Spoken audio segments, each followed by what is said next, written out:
अहाँके भाग्य दिससँ अहाँके यीशु मसीहक नाममे नमस्कार। हमरा पूर्ण विश्वास अछि जे अहाँ सब अध्ययन करबाक लेल तैयार होयब। अहाँक धियापुता, अहाँक गांव समाज सब केओ नीक होता, एहि बातक हम विश्वास करि रहल छी। तहन आजुक अध्ययन हमरा लोकनि आरंभ करब। एहिसँ पहिने एकटा छोट प्रार्थना कऽ लै छी। हे महान परमेश्वर, हे कृपालु परमेश्वर, हे दयालु परमेश्वर, प्रभु जी आजुक दिन प्रभु अहाँ हमरा सब गोटेक ऊपर दया करू प्रभु, जाहिसँ प्रभु अहाँक वचन बुझैमे हमरा लोकनि सफल भऽ सकी आ जतेक हमरा सभक जिन्दगीमे अन्हार अछि ओहि सबटा अन्हारके प्रभु अहाँ दूर कऽ दियौक। एहि छोट प्रार्थनाके हम अपन उद्धारकर्ता यीशु ख्रिस्तके नामसँ मांगि रहल छी, आमीन। अब जे विषय वस्तुके लऽ कऽ हम उपस्थित भेलहुँ हैं, पवित्र पोथीमे उद्धारक बाट। पवित्र पोथीमे उद्धारक बाट अछि, एहि पर हमरा लोकनि अध्ययन करब। तहन एकटा पद पढ़ि दै छी। प्रभु यीशु मसीह कहलखिन, बाट, सत्य आ जिंदगी हमही थिकहुँ हैं, हमरा बिनु केओ पिताक लग नहि जा सकैत छथि। ई बात प्रभु यीशु मसीह स्वयं अपना मुखसँ कहलखिन। तऽ एहि बातक बड़ महत्व अछि, तकरे ऊपर हमरा लोकनि मनन करब। प्रभु यीशु मसीहक जिंदगी आ हुनक जन्म आ हुनक जन्मसँ पहिनेके कथा एहि पवित्र पोथी बाइबिलमे संग्रह थिक। यशाया अपना पोथीमे कहै छथि कि एकटा उद्धारकर्ता अबैया छथि। मुदा आरो जो अहाँ पुरना नियमक पोथी पढ़बै, व्यवस्था विवरणमे, भजनक पोथीमे, ओहि सबटा पोथीमे प्रभु यीशु मसीहके आगमनक विषयमे दर्शन देवल गेल छैक। कतौ कतौ दर्शन बहुत स्पष्ट अछि आ कतौ कतौ जे दर्शन अछि जे स्पष्ट नहि अछि। मुदा एहि सबटा बातके हमरा लोकनि कोना बुझबै, तकरा लेल पवित्र पोथीके अध्ययन आवश्यक थिक। एहिठाम देखियौ, ओ कहै छथिन यूहन्नाक रचित सुसमाचारमे जे बाट, सत्य आ जिंदगी तऽ हमही थिकहुँ। जे शुरुएमे अहाँ कहने छलहुँ हैं, बाट कहै छथिन हमही छी, सत्य कहै छथि जे हमही छी, आ जिंदगी सेहो कहै छथि जे हमही छी। तऽ एहिठाम हमही शब्द आयल अछि, हम छी से नहि कहै छथिन। कहै छथि एकर मतलब इएह भेलै कि हमरा छोड़ि कऽ आर दोसर केओ अहाँके उद्धार नहि दऽ सकैत छथि। पवित्र पोथी बाइबलक एकटा ग्रंथ, जकरा हमरा लोकनि प्रेरितक पोथी कहैत छी।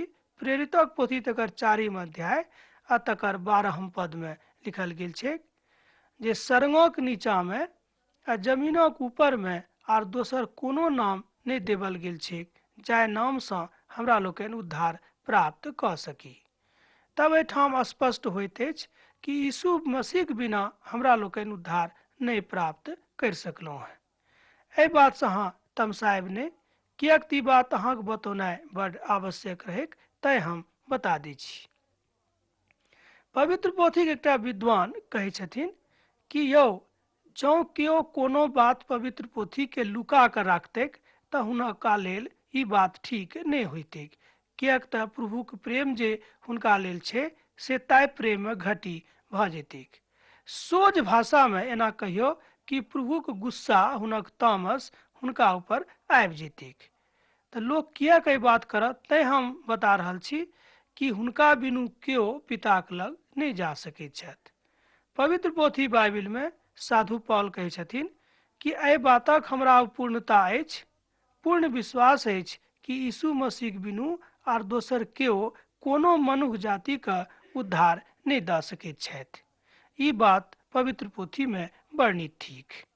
जँ अहूँ चाहै छी कि एहि सबटा बातक बुझी, एहि सबटा बातक समझी, तऽ पवित्र पोथीके निरंतर, लगातार आ क्रमबद्ध अध्ययन आरंभ कऽ दियौक। हमरा संगे अहाँ बैसू, एहि सबटा बातक अहाँ बुझबैक, जानबैक। एक गोटे हमरा कहलखिन कि हम तऽ पढ़ल लिखल लोक नहि छी, भैया हम कोना पढ़ब पवित्र पोथी। तहन हुनका लेल बड्ड नीक होइत जे अहाँ रोज सुनू, तहन एहि सबटा बातक अहाँ बुझबैक। मुदा सुनबासँ पहिने प्रार्थना कऽ लियौ कि हे प्रभु, हम अहाँके वचन सुनबाक लेल जा रहल छी, हमरा प्रभु अहाँ अपन ज्ञानसँ परिपूरित करूं जाहिसँ प्रभु अहाँक वचनक समझैमे वा बुझैमे हमरा लोकनि सफल भऽ सकी, विशेष रूपे हम सफल भऽ सकी, किएक तऽ प्रभु हम पढ़ल लिखल लोक नहि छी। जँ एहि तरहक प्रार्थनाक साथ अहाँ अध्ययन आरम्भ कर रहल छी, सुननाइ आरम्भ कर रहल छी, तऽ निश्चित रूपेण एहि सबटा बातक अहाँ बुझबेक, समझबेक आ पिताक प्रेमक सेहो अहाँ नीक जकाँ बुझि कऽ अपना जिंदगीमे लागू कर सकलहुँ हैं। परमेश्वर अपन दासक माध्यमसँ ई सबटा बात हमरा कहै छथि। अब हम हुनका एकटा दासक विषयमे अहाँके बता रहल छी। ओ दास छलाह यहोशू। यहोशूके जहन प्रभु कहलखिन कि अहाँ जतऽ जायब आ जाय जाय भूमि पर अहाँ अपन पैर राखबेक, ओहि सबटा भूमिक हम अहाँके दऽ देब, अहाँके नामसँ कऽ देब। देखियौ कतेक महान आश्वासन ओ अपन धियापुताके दै छथिन। एहि तरहक आश्वासन प्रभु अहूँके दऽ सकै छथिन। अहूँ एहि आश्वासनक भागीदार बनि सकलहुँ हैं, किएक तऽ प्रभु परमेश्वर चाहै छथि कि हुनक प्रेममे अहाँ लागल रहू। आज्ञाके प्रभु मानैवलासँ बड्ड प्रसन्न रहै छथि, किएक तऽ यहोशू जे छलाह ओ पिता परमेश्वरक कोनो आज्ञासँ एम्हर ओम्हर होयवला व्यक्ति नहि छलाह। जहन यहोशूक नियुक्ति भेलैक मूसाक जगह पर, तऽ यहोशूके पिता परमेश्वर कहलखिन कि जेना हम मूसाक संगे छलहुँ हैं ओही तरह अहूँके संगे रहब, एहि बातके आश्वासन हम अहाँके दऽ रहल छी। तहन यह बात प्रभु यीशु मसीह नवा नियमक कालमे हमरा सब गोटेके आश्वासन दै छथिन कि अब जे केओ हमरा संगे रहत, जे हमरा संगे हमर नियमक पालन करत, हुनका संगे हम रहबनि आ जतेक तरहक तकलीफ हुनका जिंदगीमे छनि ओहि सबटा तकलीफक प्रति हम नेह राखबनि आ हुनका लेल कोनो ने कोनो बाट खोलि कऽ हुनक तकलीफक दूर कऽ देबनि।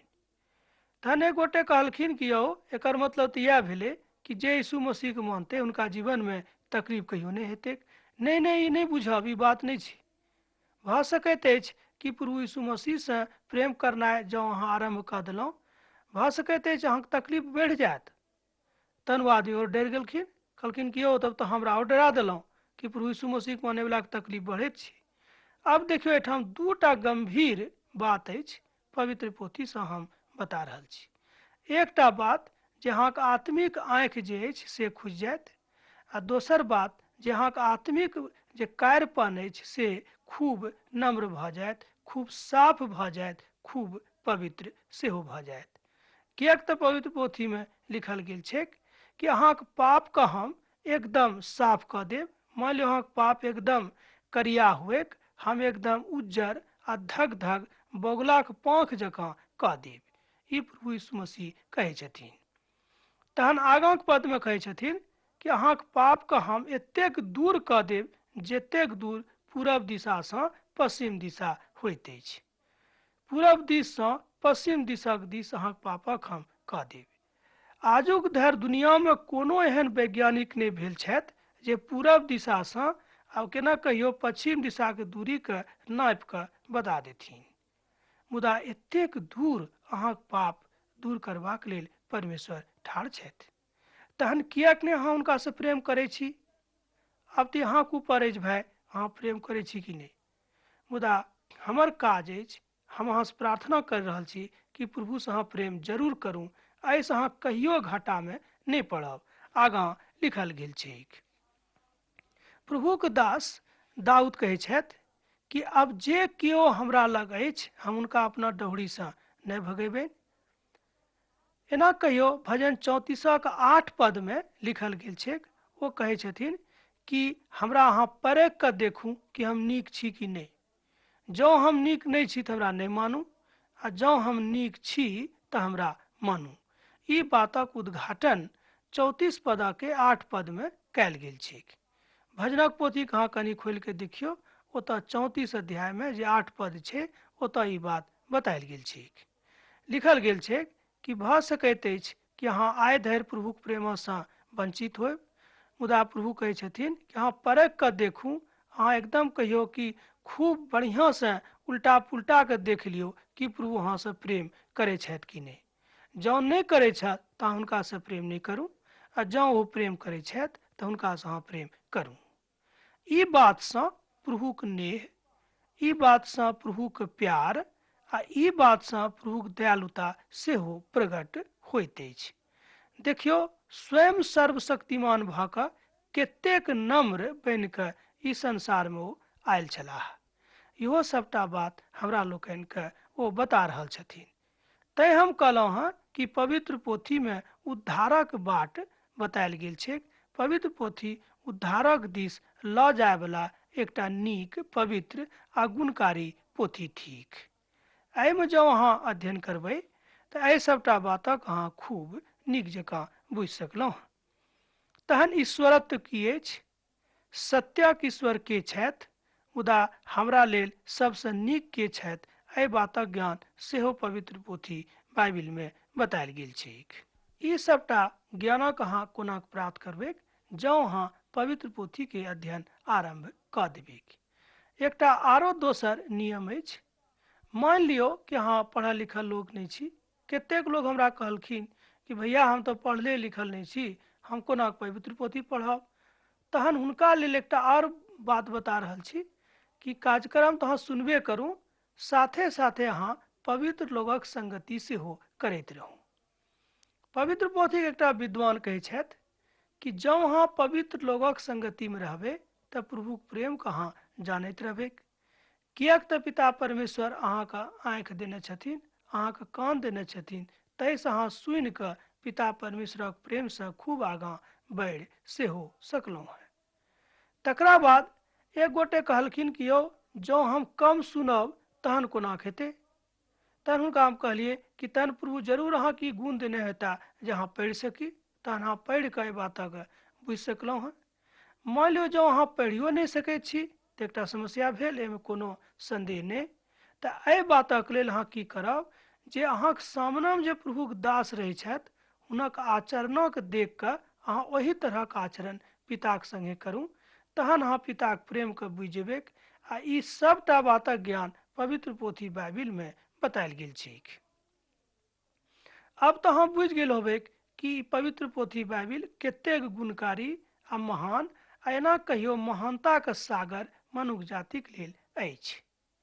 पवित्र पोथीके संग्रह आ तकर अनुग्रह एहि बातक लेल भेले अछि जे मनुख जाति पिता परमेश्वरक प्रेमके सब दिन बुझैत रहेक, जाबे दिन धरि प्रभु यीशु मसीह दोसर बेर एहि संसारमे नहि आबि जेथिन।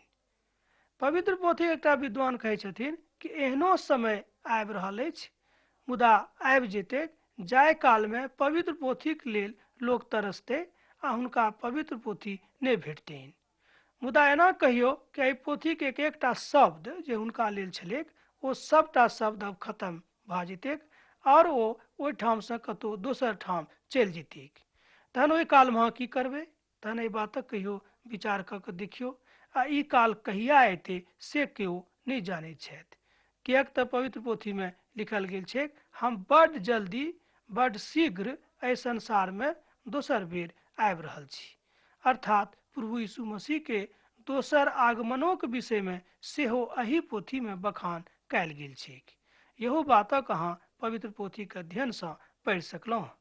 अब अहाँ पुछबै कि ई सबटा बातक विषयमे कतऽ लिखल गेल छैक? ई सबटा बातक विषयमे चारू सुसमाचारमे, एना कहियो नवा नेमक जे अंतिम पोथी थिक तकरोमे, एहिके बाद पुरनो पोथीमे एहि सबटा बातक विषयमे बतायल गेल छैक। मुदा एहि सबटा बातक अहाँ कोना जानबै? जँ अहाँ क्रमबद्ध अध्ययन आरम्भ कऽ देबैक। इब्रानी भाषा आ यूनानी भाषामे एहि सबटा बातक विषयमे जे लिखल गेल छै तकरा विषयमे कनिक हम अहाँके बता दै छी। यूनानी भाषामे बतायल गेल छै कि पवित्र पोथी बाइबिल परमेश्वरके ज्ञानसँ परिपूरित अछि।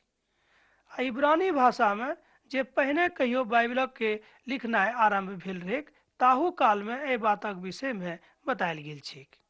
स्वयं प्रभु यीशु मसीह कहै छथि कि अहाँ ठाढ़ भऽ जाउ। एहिठाम लिखल गेल छै तलीता कुमी, अर्थात प्रभु यीशु मसीह जे अपन भाषा छलनि, जाहिमे ओ बजैत रहत ओ भाषाके मे ओ बजलखिन, यह भाषा हुनक रहनि, तलीता कुमी। एकर मतलब भेलै कि हे बेटी अहाँ उठि जाउ। तहन ओ उठि गेलै, अर्थात वो बेटी बड़ बीमार रहे, एना कहियो वो मरि गेल रही। तहन मुला में से अहाँ जियब, आत्मिक रूप में हमरा सब गोटे मुअल रहैत छी। मुदा एहि सबटा बातक ज्ञान पवित्र पोथी में लिखल गेल छै। प्रभु यीशु मसीह आरामी भाषा बजैत रहथि। ई बात शायद अहाँ नहीं जानैत होबे, मुदा आइ अहाँ जानू। एहि भाषाक अर्थे छलै परमेश्वर के आगमन के प्रति उनक प्रति अनुग्रह रखनाइ। मुदा पिता परमेश्वर एहि सबटा बात सँ हमरा सब गोटे के किछ ने किछ सिखावे के इच्छा राखै छथि। दुनिया के जतेक विद्वान छथि ओ सबटा विद्वान, ओ सबटा वैज्ञानिक एहि बात सँ बड़ एना कहियो संतुष्ट रहै छथि कि पिता परमेश्वरक ज्ञान पवित्र पोथी में देवल गेल छै। एक वैज्ञानिक कहलखिन, आइजैक हुनक नाम रहनि, कहलखिन कि हम जहिया कहियो निराश होइत छी तऽ पवित्र पोथी बाइबिल हमरा शांति सँ भरि दैत अछि। निराशाक काल में अहाँ मान लियौ कि घोर निराशा काल में छी, चारू कात अहाँ देख रहल छी, कतौ दूर धरि अहाँके कोटा बाती नहि देखाबैत अछि, कतौ नहीं लागैत अछि कि अहाँके लेल आशा अछि। यहू काल में प्रभु यीशु मसीह वचन पवित्र पोथी बाइबिल अहाँके लेल आशा के कारण ठहरत। ई बातक अहाँ नहीं बिसारियौ।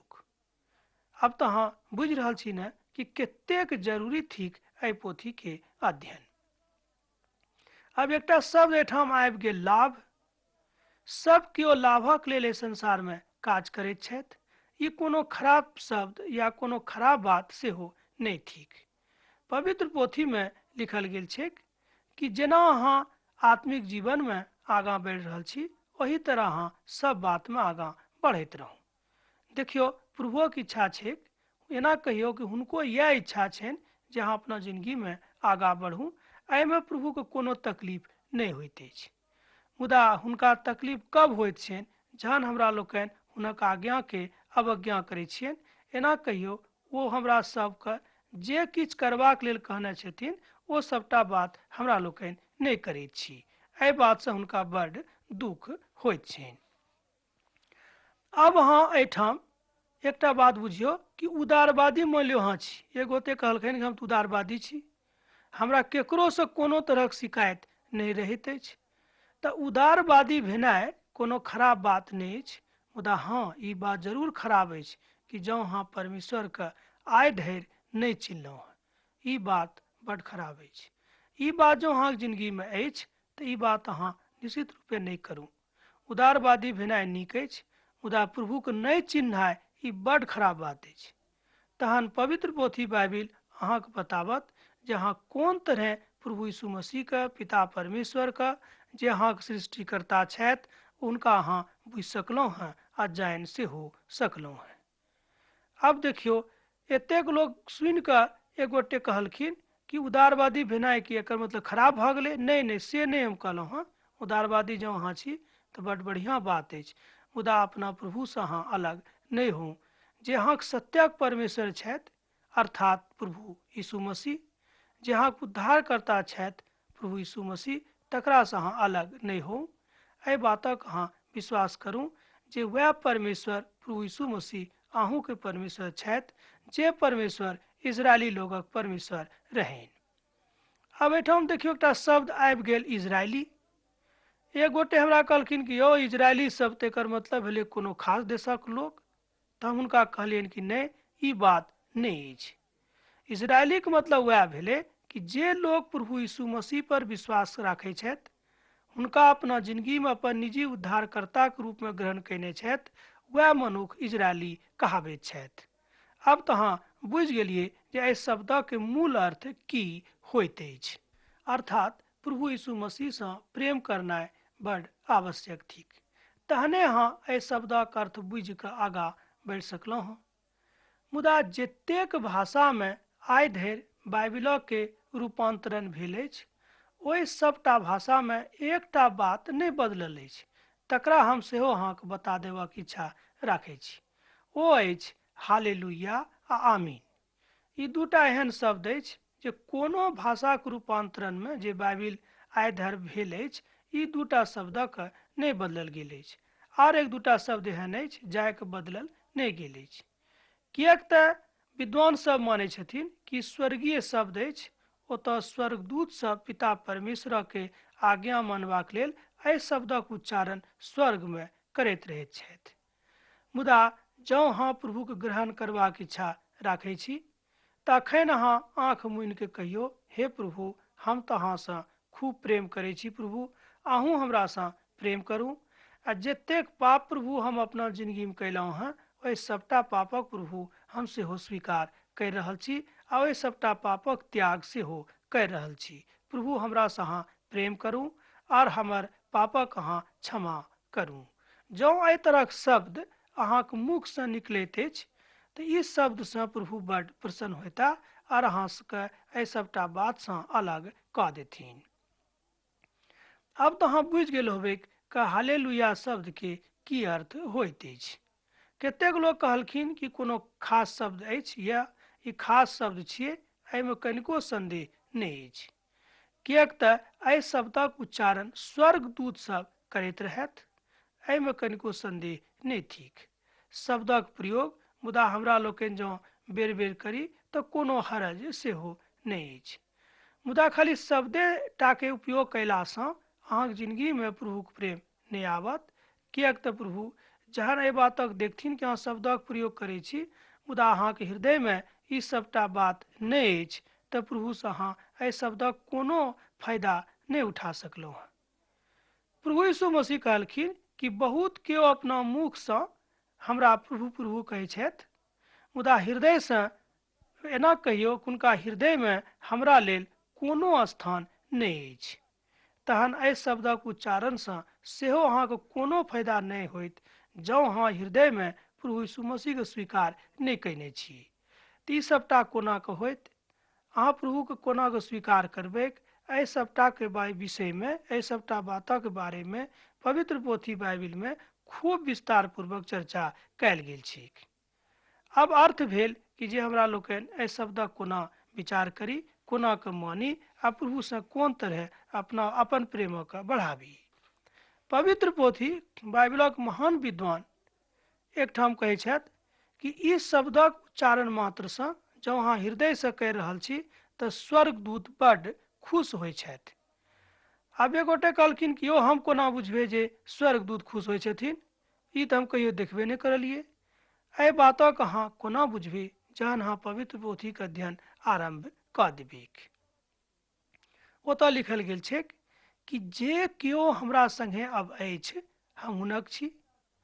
एहिठाम एकटा कथा स्पष्ट भऽ रहल अछि जे प्रभु यीशु मसीह अर्थात परमेश्वर जे अहाँके पिता छथि, जे अहाँके बनौनिहार छथि, एहि बातक अहाँके बुझाबऽ चाहै छथि कि हम अहाँके लेल कतेक महत्वपूर्ण मनुष्य छी, कतेक महत्वपूर्ण व्यक्ति छी। मुदा प्रभु यीशु मसीह अहूँके लेल एकटा बड्ड महत्वपूर्ण मनुष्य छथि, बहुत महत्वपूर्ण व्यक्ति सेहो छथि। एहि बातसँ अहाँ कहियो एम्हर उम्हर नहीं जा सकलहुँ हैं, इनकार नहीं सेहो कऽ सकलहुँ हैं। सात्विकताके ज्ञान प्रभु यीशु मसीह अहाँके दै छथि। सात्विकताके ज्ञान पवित्र पोथी बाइबिलमे सेहो देवल गेल अछि। सात्विकता की थिक, तकरा हमरा लोकनि अपना जिंदगीमे कोन तरह ग्रहण कऽ सकलहुँ हैं। सात्विकताके वास्तविक अर्थ की होइत अछि तकरो हमरा लोकनि कोना कऽ बुझि सकलहुँ हैं। एहि सबटा बातक लेल हमरा लोकनि पूर्ण रूपेण पिता परमेश्वरक प्रेमक कारणे जानि सकलहुँ हैं। आ ई प्रेमक कारण अछि पवित्र पोथी बाइबिल। एकटा विद्वान खूब हँसी होइत कहै छथि कि ई तऽ एहन पोथी अछि कि जँ हम पढ़ब तऽ हमरा ई पोथी ठगि लेत, अर्थात जँ हम एहि पोथीके पढ़ब तऽ हम यही पोथीके एना कहियौ कि भक्त बनि जायब। तऽ बड्ड नीक बात अछि कि जँ अहाँ एहि पोथीके भक्त बनि गेलहुँ हैं, किएक तऽ पिता परमेश्वरक पोथीमे लिखल गेल छै कि आदिमे वचन रहैक आ वएह वचन परमेश्वर छलाह। तहन आजुक युगमे जे हमरा सभक हाथमे पवित्र पोथी अछि तऽ बुझियौ कि अहाँके घरमे परमेश्वरक निवास भऽ गेल अछि। कतेक लोग इएह सोचि कऽ पवित्र पोथी राखै छथि आ कहै छथि कि हमरा घरमे परमेश्वर छथि, मुदा जँ अहाँ हुनक आज्ञाके नहीं मानबै तऽ निश्चित रूपेण पिता परमेश्वरक उपस्थिति रहबाक बादो अहाँ एहि बातक अनुभव नहीं कऽ सकलहुँ हैं। अब तऽ अहाँसँ विदा होइके काल भऽ रहल अछि। एहिके बादो जँ अहाँके मनमे कोनो तरहक प्रश्न हुआ तऽ हमरा एहिठाम पाती लिखब बिसरायब नहि, किएक तऽ हम अहाँके लेल प्रार्थना करबाक लेल उत्सुक रहैत छी। तहन प्रभु यीशु मसीहक प्रेम, हुनक दया अहाँके जिंदगीमे सदिखन बनल रहै। आमीन।